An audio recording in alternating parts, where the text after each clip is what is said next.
ഏത് നിമിഷവും യുദ്ധം പടർന്നു പിടിക്കാനും കെട്ടുപോകാനും സാധ്യതകൾ മുൻനിർത്തിയാണ് സമാധാനത്തിന്റെ നൂൽപാലത്തിലൂടെ ലോകം മുന്നോട്ട് പോയിക്കൊണ്ടിരിക്കുന്നത്.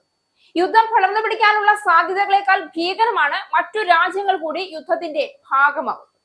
റഷ്യയും ചൈനയും കൂടി യുദ്ധത്തിന്റെ പക്ഷം ചേർന്നാൽ ലോകം അവസാനിക്കുവാനുള്ള യാത്രയിലേക്കുള്ള യാത്രാമൊഴി തന്നെയായി മാറും അത്. ഇറാന്റെ പരമാധികാരത്തെ ലക്ഷ്യമാക്കി യുഎസും ഇസ്രയേലും ചേർന്ന് നടത്തിയ സൈനിക നീക്കത്തെ ശക്തമായി അപലപിച്ച് റഷ്യയും ചൈനയും രംഗത്തെത്തിയിരുന്നു.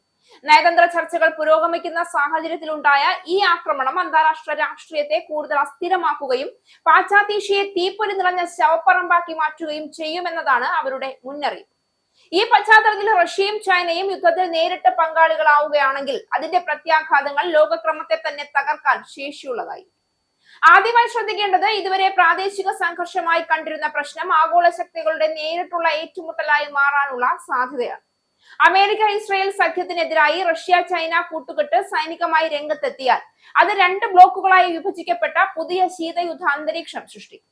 ആണവായുധ ശേഷിയുള്ള രാഷ്ട്രങ്ങൾ നേരിട്ട് മുഖാമുഖം നിൽക്കുന്ന സാഹചര്യം മനുഷ്യകുലത്തിന് തന്നെ ഭീഷണിയായി മാറും.